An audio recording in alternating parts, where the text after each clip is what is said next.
Peace, Black family. So the old saying goes, if you do not learn from your history, you shall repeat the mistakes of your history.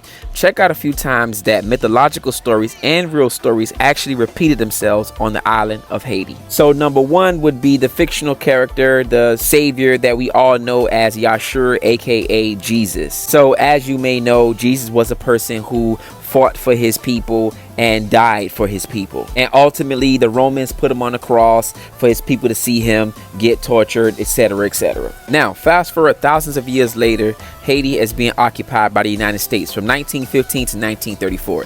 This man right here named Charlemagne was a cocoa fighter and a revolutionary for his people.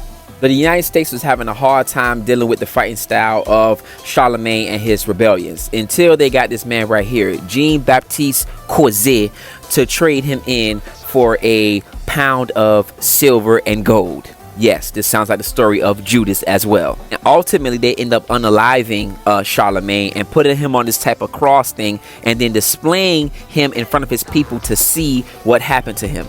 And Haitians literally view that as the story of him being crucified, the same way that Yahshua or Jesus was crucified. If you actually look at the story and you compare it to Jesus' story with Charlemagne's story, the coincidences are parallel. Now, the next story takes place with Jean-Jacques Dessalines. But for all of my Kemetic people, I'm sure we are familiar with the story of Isis and Osiris. To make a long story short, Osiris' body was cut up into 21 pieces by his enemies, and then his wife, Isis, went and found each and one of his body parts and put him back together for a burial. Literally, the same thing happened to Jean-Jacques Dessalines. His body was cut up into 21 pieces by a band of rebellious mulattoes. And this woman right here, Basile, found all his body parts and put them back together for a burial. Since we're talking about Egypt, aka Kemet, let's talk about Chancellor Williams' work and the destruction of black civilization, where he talks about in Kemet how a mulatto class was raised up against the black Egyptians and fought against them. And when you go back in history and study Haitian history, you will see that there was a mulatto class that raised up against the black Africans on the island as well.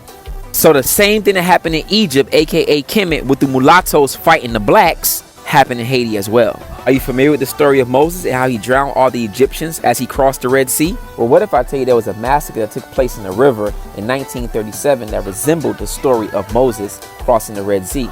We know the story as the Parsley Massacre that took place on the Dominican side of the border.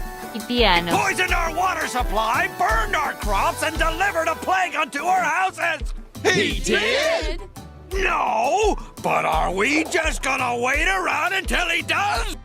Just a few stories to think about, but do your own research, look into these stories, and you will see what I'm talking about.